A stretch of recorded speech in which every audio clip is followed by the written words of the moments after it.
Hello அஸ்ஸலாமு அலைக்கும். நான் டாக்டர் சுல்தான் ஆரிஃபின். ஒரு மெடிக்கல் வீடியோஸ்க்கு என்னை சப்ஸ்கிரைப் அண்ட் ஃபாலோ பண்ணிக்கோங்க. இப்போலாம் நெறைய பேர் சுகர் கட் பண்ணிட்டேன். சுகர் அதிகமா எடுத்துக்கிறது இல்ல அப்படின்னு சொல்றாங்க.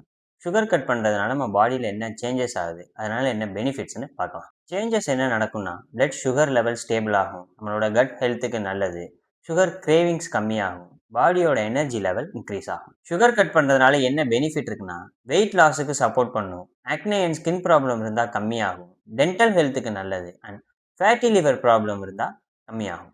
சுகர் கட் பண்றதுல டிஸ்அட்வான்டேஜும் இருக்கு. நீங்க சுகர் கட் பண்ண கொஞ்ச நாள் ஹெட்டேக், டயர்ட்னஸ், இரிட்டபிலிட்டி மாரியான ப்ராப்ளம் வரலாம். சுகர் கட் பண்ணணும்னு நினைச்சீங்கன்னா, இமிடியேட்டாலாம் உங்களால ஸ்டாப் பண்ண முடியாது. கொஞ்சம் கொஞ்சமா தான் குறைக்க முடியும். லைக் டீ, காஃபி குடிக்கிறத கம்மி பண்ணிக்கோங்க. ஸ்வீட் ட்ரிங்க்ஸ் எடுத்துக்கிறத கம்மி பண்ணிக்கோங்க. அதிகமா தண்ணி குடிங்க. இந்த மாரி நம்ம கிரைட்டீரியா ஃபாலோ பண்ணும்போது, சுகர் கட் ஜர்னிய ஈஸியா ஸ்டார்ட் பண்ணலாம். ஒரு டிப்ஸ் என்னன்னா, லைஃப்ல ஸ்வீட்னஸ் முக்கியம். ஆனா, ஃபுட் அண்ட் ட்ரிங்க்ஸ்ல ஸ்வீட்னஸ் கம்மி பண்ணிக்கிறது நம்ம ஹெல்த்துக்கு நல்லது. ஏதாவது டவுட்ஸ் இருந்தா கமெண்ட் பண்ணுங்க. Thank you.